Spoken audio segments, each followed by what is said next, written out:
आज सन 2017-18 का बजट लोकसभा में पेश किया गया। उसकी सारी डिटेल्स आपके पास है। बजट के बाद मैंने एक डिटेल इंटरव्यू भी दिया, जिसमें जो स्पष्टीकरण लोगों को चाहिए थे वो मैंने दिए। तो इसलिए मैं ज्यादा समय आपके प्रश्नों के लिए छोड़ दूंगा।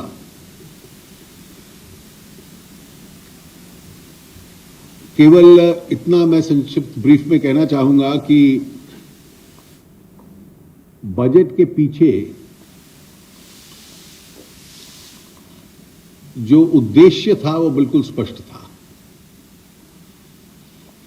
जिस दिशा में हम लोग पिछले कुछ वर्षों से जा रहे हैं, उस दिशा को बरकरार रखना और मजबूत करना,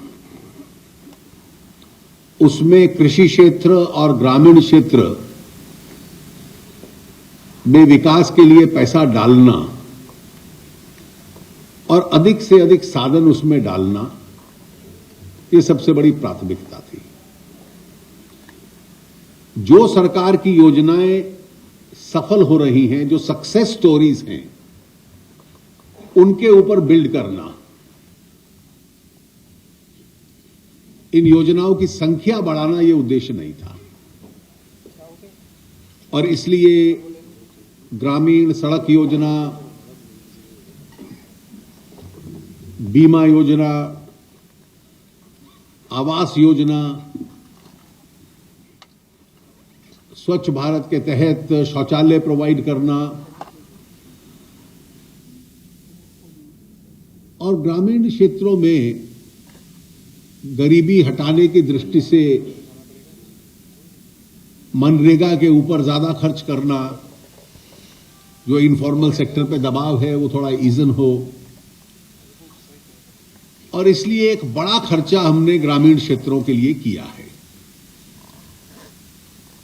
दूसरा बड़ा खर्चा इंफ्रास्ट्रक्चर का है। सभी इंफ्रास्ट्रक्चर बना लिए जाए तो 3.96 लाख करोड़ खर्चना, जिसमें से एक बड़ा हिस्सा उसका 2.41 लाख करोड़ जो ट्रांसपोर्ट सेक्टर है, जिसमें highways, rural roads, railways, ports, क्योंकि ये लगभग हर सेक्टर एक सफलता की कहानी है।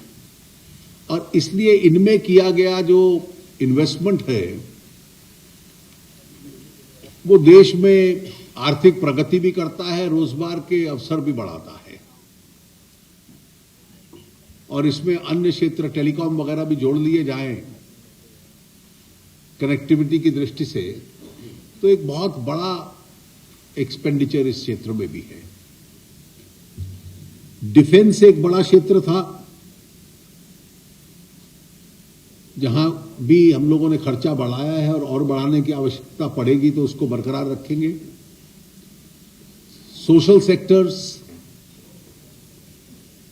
में एक्सपेंडिचर बढ़ाया है। तो जो मैंने बजट में शब्द इस्तेमाल किया कि आज की परिस्थिति में जब निजी क्षेत्र में थोड़ा धीमापन है, तो इसलिए सरकार को ज्यादा खर्चा करना पड़े, तो ज्यादा खर्चा करो या spend more, and spend more on the successful sectors, जहां उसका एक स्पाइरल इफेक्ट होता है। वो इस बजट के पीछे उद्देश्य था।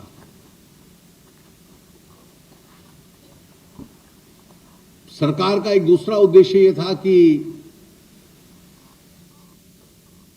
ब्लैक मनी के खिलाफ अपनी जो लड़ाई है, संघर्ष है, वो जारी रखे। तो इसलिए जितने भी कदम हम उठा रहे हैं, लोगों को ज्यादा से ज्यादा टैक्स कंप्लायंट बनाने की दृष्टि से, वो हम लोगों ने अपनाए हैं। इसमें कृषि के अतिरिक्त एक सेक्टर जो रोजगार के बड़े अवसर देता है वो है एमएसएमई। और एमएसएमई सेक्टर को इनकरेज किया जाए, और एमएसएमई में मैं एक एक्सपेंडेड एमएसएमई भी देख रहा हूं। तो इसलिए 50 करोड़ तक टर्नओवर वाली कंपनियां उनको टैक्स एडवांटेज दिया जाए ताकि वो कंपेटिटिव हो पाए, प्रतिस्पर्धा अच्छी कर पाए। उस दृष्टि से एमएसएमई सेक्टर को हम लोगों ने इनकरेज किया है। बजट में एक वाक्य मैंने प्रयोग किया कि जो लोग टैक्स की चोरी करते हैं उनके हिस्से का टैक्स ईमानदार टैक्स पेयर को देना पड़ता है। तो अब हम क्योंकि उस वर्ग पे दबाव डाल रहे हैं और सरकार के कई कदमों से वो पैसा टैक्स नेट में आता है और वो लोग टैक्स नेट में आते हैं, तो ऑनेस्ट टैक्स पेयर जो रिटर्न भरते हैं उनको एक लाभ मिले, ये हमने प्रयास किया है। और इसलिए दूसरा उद्देश्य ये भी था कि इन्फ्लेशन का भी असर पड़ता है, इसलिए छोटे टैक्स पेयर को एडवांटेज दिया जाए, उसका परचेजिंग पावर बढ़ाया जाए, और जो लोग टैक्स नेट के बाहर हैं लेकिन जिनको अंदर होना चाहिए था उनके लिए आकर्षण किया जाए कि वो टैक्स नेट में आए। तो इसलिए एक सामान्य 5% टैक्स देकर एक 5 लाख तक का आप इनकम डिस्क्लोज कर सकते हो, आधे पेज की रिटर्न होगी, स्क्रूटनी भी लगभग नहीं होगी। इस वर्ग को हम लोगों ने इंसेंटिवाइज किया है। हाउसिंग के प्रति जो हमारा एक पिछले साल के बजट में कुछ हमने टैक्सेशन पॉलिसी उस दृष्टि से बनाई थी, उसको बरकरार रखा है। अफोर्डेबल हाउसिंग को इंफ्रास्ट्रक्चर स्टेटस देना, हाउसिंग प्रोजेक्ट्स को भी जो टैक्स कंसेशंस हम लोगों ने दिए हैं वो देना, ब्लैक मनी के खिलाफ इसमें 2 और कदम है कि जो लोग भारतीय व्यवस्था का दुरुपयोग करते हैं और फिर भाग जाते हैं, तो एक कड़ा व्यवस्था बननी चाहिए उन लोगों के खिलाफ। इसका जो अंतिम स्वरूप बनेगा इस कदम का वो आपके समक्ष रख दिया जाएगा। 3 लाख से अधिक कोई भी खर्चा किसी भी बिना किसी अपवाद के कैश में नहीं हो सकता। ये एसआईटी की रिकमेंडेशन थी जिसे हमने स्वीकार किया है। एफआईपीबी अबॉलिश करना, क्योंकि लगभग 90% एफडीआई इस देश में ऑटोमेटिक रूप से आती है और एफआईपीबी ने एक अच्छा अपना पर्पस सर्व कर लिया है, उसका रोड मैप हम लोग तय कर देंगे इस साल में। पब्लिक सेक्टर कंपनी प्रतिस्पर्धा में सामने आए, स्पष्ट हो कि बाजार में उनकी ताकत कितनी है। कई कंपनियां इस साल लिस्ट हो जाएंगी। और पॉलिटिकल फंडिंग को लेकर एक बहुत बड़ा विवाद इस देश में रहा है और इसलिए पॉलिटिकल फंडिंग को लेकर व्यवस्था को क्लींस किया जाए, साफ सुथरा किया जाए, उसके लिए एक पूरी स्कीम इस बजट के अंदर हम लोगों ने अनाउंस की है। बजट के पीछे उद्देश्य यह है कि अर्थव्यवस्था और उसकी वृद्धि को तेजी से बनाए रखना, उसके साथ साथ राजनीति और अर्थव्यवस्था को क्लींस करना, साफ करना, और टैक्सेशन पॉलिसी के माध्यम से ईमानदार टैक्स पेयर को सुविधा देना, और जो टैक्स नहीं देता आमदनी के बाद भी उसको टैक्स नेट में लाने का एक प्रयास भी करना, और एक आवश्यकता पड़े तो उसके ऊपर सख्ती का प्रयोग भी करना। ये एक सोच इस बजट के पीछे थी। मुझे इतना ही कहना है, आगे जो आपके प्रश्न होंगे मैं उसको डिटेल में। Thank you honourable minister sir. Let's start with 299. Yes,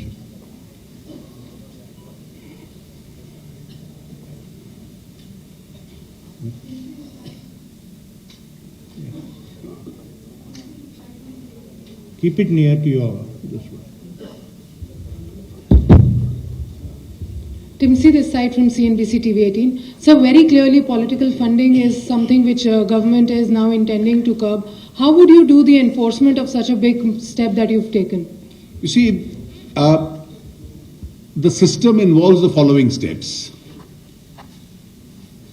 The donor and the donee will get a tax exemption. A donor will get a deduction, the donee, that's the political party, will get a tax exemption. Provided the returns are filed by the political party and donations of 4 kinds is being encouraged in that. You can donate by check, you can donate by the digital mode, and my personal suggestion would be that small donations by the digital mode, mass donations as take place in several other democracies is a more desirable method rather than single big donations. If you are taking money by cash, then we have accepted the Election Commission's suggestion. The maximum you can get from a particular person is 2 lakh rupees. And lastly, in order, 2,000 rupees, I stand corrected. And lastly, this provision for electoral bonds that we have made. This requires a particular amendment to the RBI Act, which I have annexed along with the budget documents. A notified bank would be issuing bonds. Any donor can buy those bonds from the bank by check or digital payment. So it will only be white, clean money, tax-paid money on which bonds can be purchased. These bonds by the donor can be given to the political party. They'll be redeemable within a short period of time, which the scheme will mention. Time will be as short as is pragmatically possible. And they will be redeemable in the notified account of a political party. That means every political party recognized by the Election Commission will have to notify one account in advance to the Election Commission, and this can only be encashed and redeemed in that one account. Now, this would involve the donor giving clean money because it will be check paid, and the donee, the party, receiving money in its bank account so that it's also clean money. These bonds will be bearer in character because if the names are disclosed and identities are revealed, then it's as good as issuing a check, which is the present status quo. And the present status quo hasn't worked. Because because of the present status quo, donors have preferred cash payment rather than disclosure of their identities. So the present status quo has failed. So you have to experiment a new system. So it's a new system by which we are allowing, the scheme allows 4 methods. Returns will have to be filed, and the method of enforcement is very simple. You don't comply with this regulation, you lose your exemption. Yeah, please. Sir, Arup with Business Standard. Congratulations on presenting what has been a very comprehensive budget. So just one small query. You said capital spending is 3.97 lakh crore. How much of that is from budgetary resources and how much of that is from extra budgetary resources? Because as far as your documents show, your capital spending for the coming year is projected as 3.09 lakh crore. So there is some difference, there's some gap there.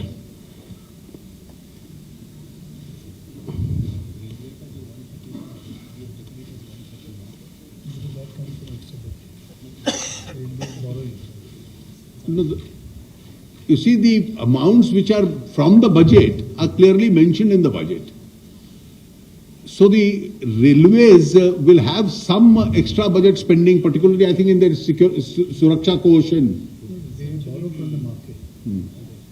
Railways is 131, including 55,000 crores from government. So therefore 131 of railways has been taken into account to arrive at the total of 396. Yeah, yes, madam. Sir, Anvesha from Kugensis, one question to you, and perhaps Shaktikanta sir can elaborate on the FIPB abolishment roadmap. What is the sort of timeline you're looking at, and what will be, if you could elaborate on the mechanism that will come in? We'll do it in the course of this year. That's what the budget we have mentioned. I have mentioned in the speech. As it is, 90% of your clearances are on the automatic route, so there is no FIPB. FIPB comes into the picture only in those other 10% cases. Now, some alternative mechanism could be in place. In many cases, It could also be the parent ministry which deals with that particular investment. So if there is a INB related or some other sector related, today you have to go through really two different ministries and both follow the same set of considerations. Now therefore the FIPB going out and the concerned ministry dealing with it is one possible mechanism which is possible. Mr. Das. So I'll just supplement. Now the government has already made a beginning. If you recall with regard to the NBFCs, earlier it was in the automatic route only if they brought the money through certain sectors. It was restricted to certain sectors. Then the amendment to the policy which was announced by the finance minister in last year's budget and which has been operationalized is that sectors which are regulated, in those sectors NBFCs can invest. So therefore a beginning has been made already to take away things from the FIPB's purview. So it's in the same direction as the finance minister has already stated. So therefore it could be the concerned ministry in some cases it could be alternative mechanism, but certainly not the kind of mechanism which, and the alternative mechanism will be far simpler. Sir मैं Lakshman CNBC आवाज से 2 दिन पहले सरकार पर आरोप लगा था कि रोजगार पैदा करने में सरकार नाकाम रही है। ये बजट रोजगार के नए अवसर पैदा करने में और रोजगार पैदा करने का जो लक्ष्य रखा गया सरकार की तरफ से उसे पूरा करने में कितनी कामयाब होगी, आप कितनी उम्मीद रखते हैं? जितने कदम बजट में घोषणा की गई है उनमें से कितने ऐसे हैं जो रोजगार की दिशा में जाते हैं? अब आप इंफ्रास्ट्रक्चर का रोजगार के ऊपर प्रभाव पड़ता है कि नहीं पड़ता? जब आप MSME सेक्टर को इतना कंपेटिटिव बनाएंगे उसका असर पड़ता है कि नहीं पड़ता? जब आप मनरेगा के अंदर रिकॉर्ड एक्सपेंडिचर करेंगे तो इनफॉर्मल सेक्टर में आपका रोजगार पे असर पड़ता है कि नहीं पड़ता? तो इसलिए रोजगार अलग चैप्टर नहीं है, बाकी आर्थिक निर्णयों में से और उन सेक्टर्स में से निकलने वाला एक परिणाम है। Yeah, please.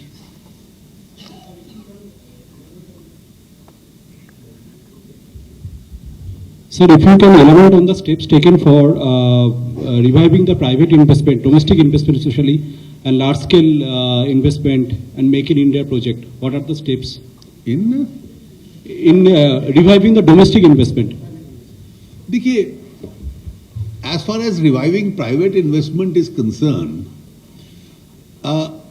every reform that we are making and every step we are taking in order to support domestic industry, every step we are taking in order to even allow investment to come in, some of which may have to partner domestic industry, is actually aimed in that direction.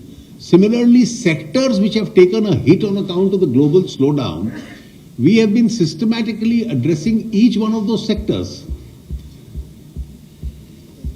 There is no one single step which will revive all the sectors collectively.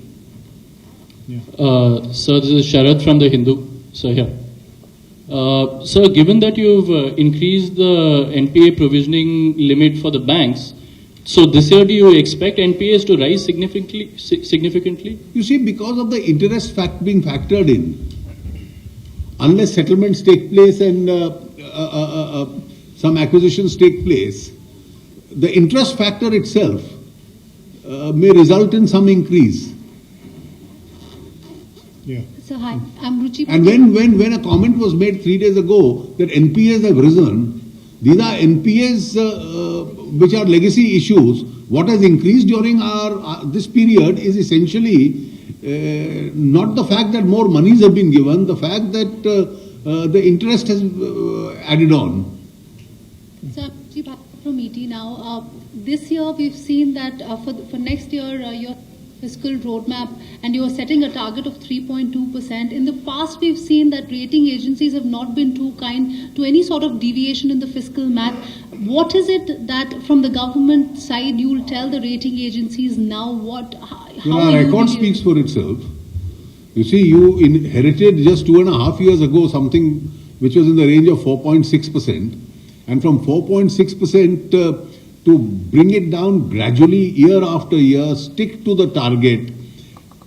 And while sticking to the target, I think what's more important, we haven't stuck to the target by just making budgetary cuts, which was done in the past. We've stuck to the target where 2 years in a row, the REs have been higher than the BEs.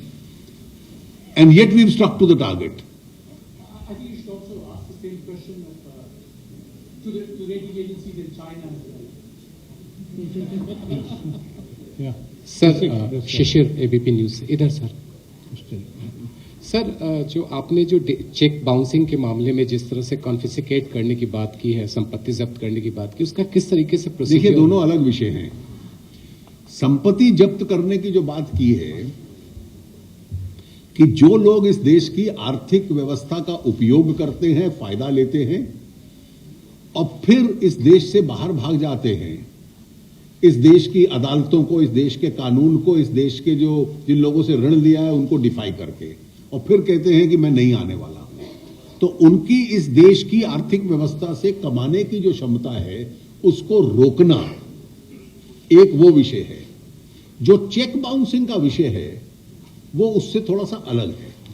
Cheque bouncing का विषय ये है कि जब हम कह रहे हैं कि आप बैंकिंग सेक्टर के माध्यम से, डिजिटलाइज इकोनॉमी से आप व्यवहार कीजिए, तो स्वाभाविक है ट्रेडर्स के लिए विशेष रूप से चेक का रोल रहेगा।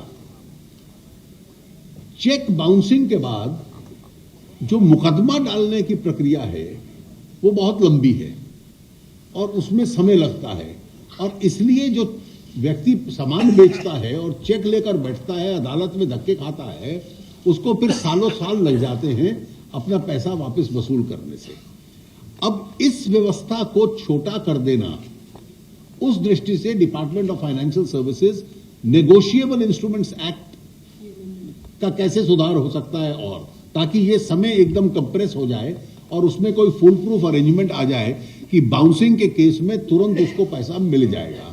मैं लाउड थिंकिंग की दृष्टि से कह रहा हूं कि एक सोच है कि जिस आदमी का चेक बाउंस करता है वो मुकदमे को तब डिफेंड कर सकता है पहले अदालत में पैसा जमा कराए। Yes, sir. Yeah. Dheeraj from the Economic Times.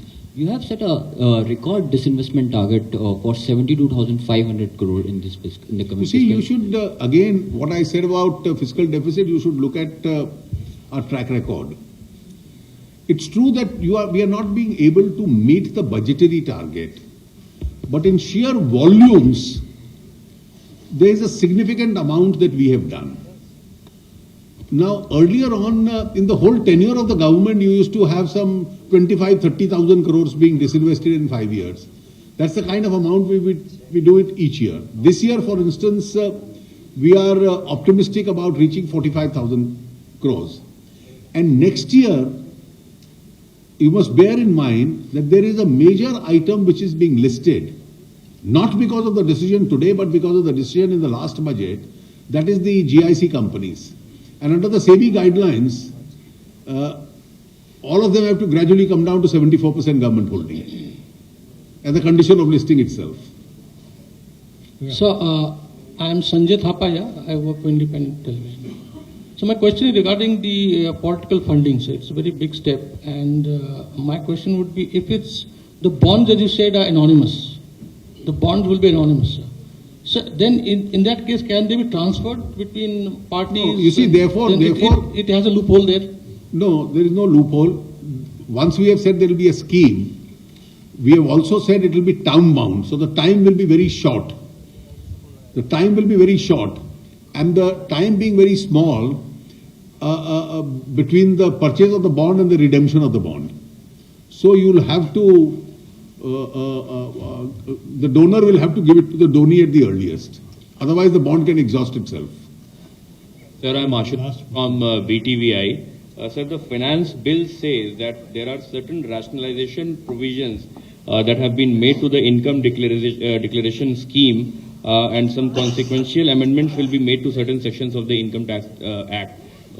Can you take us through what are these rationalization initiatives that the finance bill talks about? He's saying that to the IDS, is there any rationalization? Where are you reading from? The explanatory memorandum to the finance bill. No, that we'll have to see specific which section they're referring to. Explanatory memorandum, it's a backup data, so I think we'll have to see which section you are referring to. Sir, a question. No, I understand what he's asking. That provision is with regard to the IDS scheme which we had announced the first one which we had announced, उसमें ऐसा था कि we had said that we can reopen his assessment for any number of years. Now that was one understanding that we had, you know. Now we are going to restrict the reopening of scrutiny cases instead of 6 years up to 4 years. In search only, if we find that there is a sort of a asset which is available, the record of any asset which is available on his books, which can be verified easily, for example, the bank deposit detail, or the detail of asset purchased by him which is not accounted for, then we can reopen the cases of scrutiny from 6 years to 10 years. So we are increasing 6 years to 10 years only in specific cases where it is a search which is done now, and we have found some kind of a document that he has an asset which is not accounted for, and then only, and that also that asset should be more than 50 lakhs. Then only we will be reopening his accounts up to 10 years instead of 6 years for which the power exists. Yeah, sure. Yeah. So Sapna here from CNBC TV 18. Apparently, have you mentioned April 1, 2017 as the GST rollout deadline? Because I suppose... No, we've not said that. The 1st April 2017 reference only comes in familiarizing the states with the kind of changes. So the deadline is to be fixed by the GST Council, which has already been announced. July 1 as of now. And so one very quick follow-up on the disinvestment side, stiff target for FY18. But current year also you're expecting the number to move up to around 45,000 crores from the current 30,000 crores. That means more things on the anvil. In the same ambit, you've also spoken about mergers and acquisition, consolidation in the CPSE space with oil and gas as a major sector. What does the government really have in mind for this? Because, for example... You speculate on that. It's a very significant paragraph. I'm glad you caught it, but that's for your speculation.